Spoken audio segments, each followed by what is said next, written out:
Welcome back to the Deep Dive, where we cut through the noise and get straight to the cutting edge of AI research.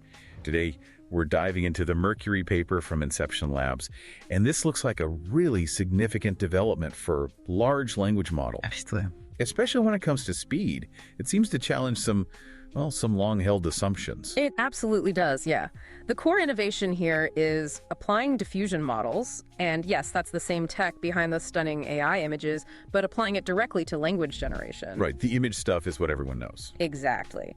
And doing this achieves speeds for LLMs that, frankly, were thought impossible before. It's mainly by enabling parallel generation of text. Parallel generation. Which is just a massive leap beyond the traditional, one word at a time sequential approach of autoregressive models. Okay, so if you're just tuning in or need that quick hit, that 1-minute summary, here it is right up front. Give us the essence. Right. So imagine your AI code assistant responding instantly, like zero lag. That's basically the promise of Mercury. It's a revolutionary new class of LLMs built on diffusion models.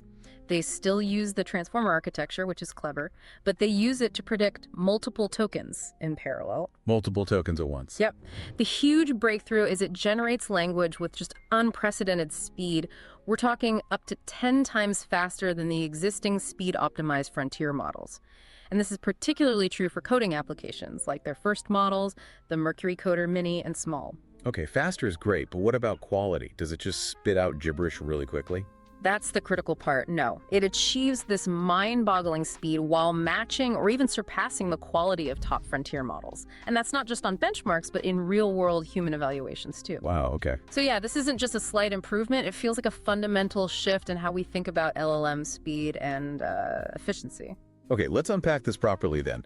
Why is this such a big deal? I mean, for those of us actually working with LLMs or relying on them day to day, what specific problem is Mercury really aiming to solve here? Well, core challenge is pretty clear if you're in the space. Generative AI for coding is absolutely booming. You see the stats, over 84% of developers apparently use code LLMs now. Yeah, they're everywhere. But the latency, the high per user latency for common tasks like auto-completion or code editing or these more complex agentic workloads, it's a major bottleneck. Oh yeah, you feel that. Wait, even a couple of seconds waiting for a suggestion can totally break your flow. Exactly. It feels like an eternity when you're deep in thought, right? So diffusion models, which we know from image generation, they offer this fundamentally different path, parallel generation for speed, and that directly attacks that latency problem. Right. We've all seen diffusion models make these incredible images, like transforming random noise into actual arts. It's amazing. But my first thought, honestly, was how on earth do you apply that to something discrete like language? Code isn't like pixels, it's specific tokens. Yeah, it's not intuitive at first glance. How does that work? Well, this is where the Mercury ingenuity really comes in, I guess. It's a really clever adaptation. So Mercury models generate text by iteratively refining outputs, but crucially, in parallel. They start from something that is essentially random noise, like the image models, and then step by step, they transform it into a coherent language sequence. They call it a course-defined generation process. That's fine. Okay. And that is a stark contrast to the traditional autoregressive models that, predict just one token at a time, sequentially. Word by word, basically. Exactly. And that parallel generation is what makes significantly better use of modern GPU architectures. You get higher arithmetic intensity, better use of the compute, and ultimately just greatly improved computational efficiency. And that, for the end user, means a drastically better experience, especially for anything latency sensitive. Coding assistance, yeah, but maybe complex reasoning tasks or even stuff running on the edge. Precisely. Imagine an AI agent responding in milliseconds instead of multiple seconds. It opens up possibilities. Yeah, definitely. And what's really interesting here too is that the Mercury models retain the transformer-based architecture. That's actually key. Why is that so important? Well, because it lets them leverage all the existing modeling work, all the system-level optimizations that the whole field has developed over years for scaling up training and inference for large language models. So they're not throwing everything out and starting from scratch. Not at all. It means, in many ways, they can act as a kind of drop-in replacement for traditional autoregressive models, at least from an architectural standpoint. Yo, that drop-in replacement idea, that's huge for adoption. People don't want to rebuild their entire stacks. But walk us through how they actually train these models. It must be fundamentally different than training a standard, say, GPT-style model. It is different, yeah. So these models are trained on, well, the paper says trillions of tokens, massive scale. Well, trillions. Using a mix of web crawls and also carefully curated data sets, both real and synthetic code. And this is all happening on large NVIDIA H100 clusters, the latest hardware. Right. The training process itself involves two key phases. There's a forward process, or noising process, where you take clean data and gradually turn it into noise over a series of time steps. Okay, so you deliberately corrupt the good data. Kind of, yeah. And then there's the reverse, or denoising process. That's what the model learns. It learns how to take that noise and transform it back step by step into the original coherent data. So it's almost like teaching the model to unscramble text from noise iteratively. That's fascinating. Right. And what about fine-tuning, things like RLHF or DPO? Yeah. How does that fit in with this unscrambling loss function? That's a really important point. For those alignment techniques, RLHF, reinforcement learning from human feedback, or DPO, direct preference optimization, the standard ways we steer model behavior, they made a critical change. They essentially replaced the traditional autoregressive loss function, the next token prediction loss, with a denoising diffusion loss. So they adapt those established alignment methods to work within this new diffusion framework. Gotcha. So the alignment techniques can still be applied, just adapted. Okay. Yeah. What about practical usability stuff? Context length is always a big one. How do they handle that? Yeah, good question. The Mercury models support a pretty generous context length, up to 32,768 tokens right out of the box. 32K, that's decent. And they mentioned that with context extension approaches, following standard recipes, they can push that up to 128K tokens. Okay, 128K. That covers most use cases. For sure. And then in terms of inference, how you actually use the model, they're quite flexible. They support conditional generation, obviously, but also zero-shot, few-shot prompting, chain of thought, basically all the prompting techniques you'd expect from traditional LLMs. So you interact with it in familiar ways. Pretty much. But to get that maximum speed, Inception Labs developed their own proprietary inference engine. Apparently, this engine implements really highly efficient diffusion sampling. It uses tricks like dynamically batch sampling, paging, custom kernels, all specifically optimized for these parallel inference workloads on GPUs. Right, optimizing the whole stack. Exactly. And crucially, from a developer's perspective, they designed it to be compatible with the OpenAI API standard. Again, making it easier to adopt so you could potentially just swap the API endpoint. Largely, yes. Okay. The goal is to minimize friction for developers wanting to try it out or integrate it. Okay, let's pivot specifically to Mercury Coder then. These are their first specialized models focused on coding. Why coding first? Why pick that application for this big diffusion breakthrough? Well, as we touched on earlier, coding applications are just inherently very latency sensitive, aren't they? Yeah, painfully so sometimes. The speed at which an LLM can generate code or suggest a completion directly impacts the user experience, especially for things like auto-completion or those more complex agentic workflows where you need quick back and forth. Slow responses just kill productivity. Makes sense. So tell us about the models they released. There are two, right? Mini and small. That's right. They've introduced two models in the Mercury Coder series. First is Mercury Coder Mini.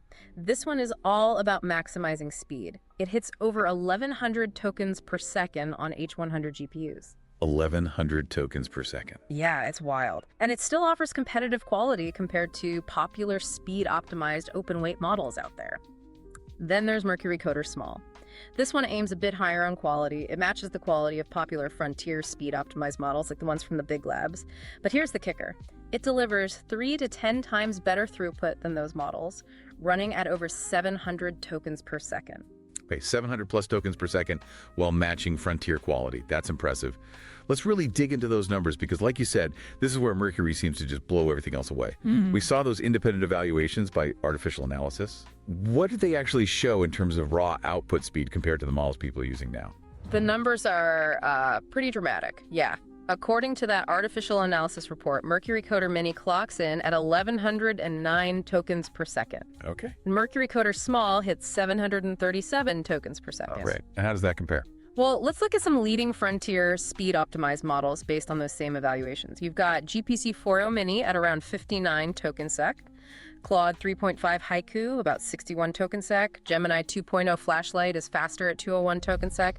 And Codestrol 2501, another popular coding model, at 171 token sec. Wow, so 59, 61, 201, 171 Right. versus 737 and 1109. Exactly. It just clearly shows that the Mercury models are delivering up to, around a 10x throughput advantage over these established, supposedly speed-optimized models. That is not just an incremental improvement. That's a monumental leap in efficiency. It really could change the game for real-time coding assistance. Absolutely. And importantly, as we discussed, this speed doesn't seem to come at the expense of quality. They really put Mercury Coder through its paces on standard coding benchmarks. What kind of benchmarks are we talking about? Oh, the usual suspects and more. Things like Human Eval, MBPP for Python code generation, Eval Plus for more rigorous testing, Multi-PLE to check performance across different programming languages, C++, Java, JavaScript, PHP, Bash, TypeScript. It's a broad coverage. Very broad. And also Live Code Bench, which tests on more realistic evolving problems. And crucially, FIME fill-in-the-middle tasks. FEMM is vital for auto-completion, right? Predicting missing code within a block. Exactly. It's super important for that core developer experience. So yeah, it was a really comprehensive evaluation. And how did Mercury Coder actually do on these tests? Okay, so on overall coding performance, looking at Table 1 in the paper, Mercury Coder Mini, remember, the faster, smaller one actually outperforms all the evaluated open-weight models while being more than 8 times faster. Outperforms and is way faster. Okay, then Mercury Coder Small, the slightly larger one, performed on par with the frontier speed-optimized models like Claude 3.5 Haiku and Gemini 2.0 Flashlight in terms of quality. But again, it's significantly faster, like 3 to 10 times faster. So they're really pushing that speed-quality trade-off curve outwards, getting more speed for the same quality or even better quality and more speed. That's exactly it. They talk about pushing the Pareto frontier and looking at multi-language performance. In Table 2, both mini and small are competitive across the board, C++, RAS, Java, JavaScript, etc. They seem particularly strong in Java and JavaScript, interestingly. And then there's that fill-in-the-middle task, M. This is really striking. In Table 3, Mercury Coder Mini and Small achieve state-of-the-art performance. They surpass all other evaluated models, including strong competitors like Codestrol 2501. State-of-the-art on FEM. That's huge for code completion use cases. That's probably one of the most common ways developers interact with these models. Definitely. It's a massive win for that specific high-impact developer experience. Okay, benchmarks are great. They give us numbers. But what about real developers? Yeah. Does it feel good to use? This is where something like Copilot Arena comes in, right? Human evaluation. Exactly. Benchmarks can tell you part of the story, but human preference is the ultimate test, especially for something as subjective as code quality or helpfulness. Copilot Arena is this platform where developers are shown outputs from 2 different anonymous models side by side, and they pick the better one. A blind taste test for code models. Pretty much. Yeah. And it generates ELO scores, like in chess, to rank the models based on these human judgments. So how did Mercury Coder do in the arena? The results here are, frankly, incredibly compelling. Looking at their Table 4, Mercury Coder Mini is tied for 2nd place overall in quality. 2nd place. Against which models? It ties with a model called IC Coder and surpasses models like GPT-4o Mini, Gemini 1.5 Flash, even the full GPT-4o in this human evaluation context for coding. Wait, surpasses GPT-4o in human preference for coding tasks. According to these Copilot Arena results, yes, it has an ELO score of 993. But here's the other crucial part. It is the fastest model overall in the arena by a significant margin. Its average latency was just 25 milliseconds. 25 milliseconds. Yeah. For comparison, GPT-4o Mini in the same evaluation was around 100 meters. So Mercury Coder Mini is about 4 times faster in real-world latency, according to this, and ranked 2nd for quality by humans. It just demonstrates it perfectly, doesn't it? The speed isn't coming at the cost of practical utility, what developers actually prefer to use. That's really impressive. It really is. It validates the whole approach in a very tangible way. Are there any sort of caveats, though? Or maybe specific types of coding tasks where this parallel iterative generation might still show some limitations compared to, say, a top-tier but much slower autoregressive model like GPT-4? That's a fair question to ask. While Mercury clearly excels across the board in these benchmarks and the arena, the paper does sort of implicitly acknowledge, or at least one could infer, that for extremely niche, maybe highly constrained, super complex, logical inference tasks within code, Maybe tasks requiring very long-range, intricate dependencies. Right, the really gnarly stuff. Yeah, the really gnarly edge cases. It's possible that traditional autoregressive models with their token-by-token generation might still have a slight edge in absolute deterministic precision, just because generating one token at a time can be more constrained.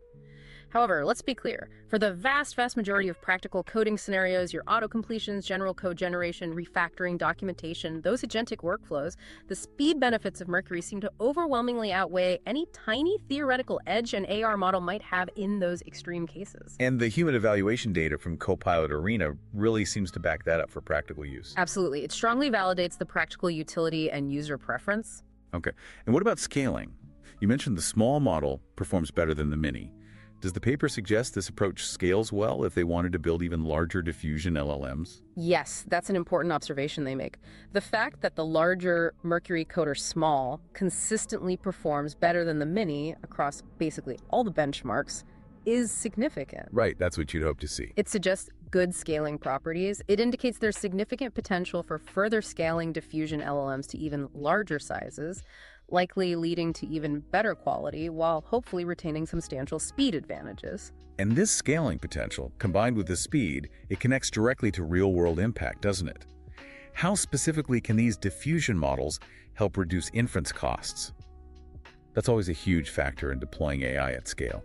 Definitely. Because they make such efficient use of the GPU compute through that parallel generation, the cost per generated token can drop dramatically compared to autoregressive models that often leave parts of the GPU idle while waiting for the next token. Lower cost per token means cheaper inference. Exactly. This makes large-scale deployment of powerful AI models, especially for things like coding assistants used by millions, far more economically viable and sustainable. And you mentioned the API compatibility, making it a potential drop-in replacement. That also lowers the barrier to adoption and cost for developers wanting to switch. Precisely. Lowering inference cost and easing adoption are huge practical advantages. Thinking beyond coding then, are there immediate hurdles for wider adoption of this diffusion approach for general language tasks? Or what new research frontiers does this paper kind of hint at for the broader LLM world? Well, one potential hurdle maybe is the initial training complexity. It is a different training paradigm than autoregressive models, requiring potentially different infrastructure setups or expertise. But as the paper shows, the inference benefits seem to strongly compensate for that. Okay. As for new frontiers, this work really opens up some fascinating possibilities. We're kind of seeing a shift maybe from latency being purely a constraint to latency becoming almost a feature. What do you mean by that? Well, when responses are this fast, it could accelerate the development of truly real-time AI agents. Agents that can interact fluidly with complex, dynamic environments, whether virtual or physical.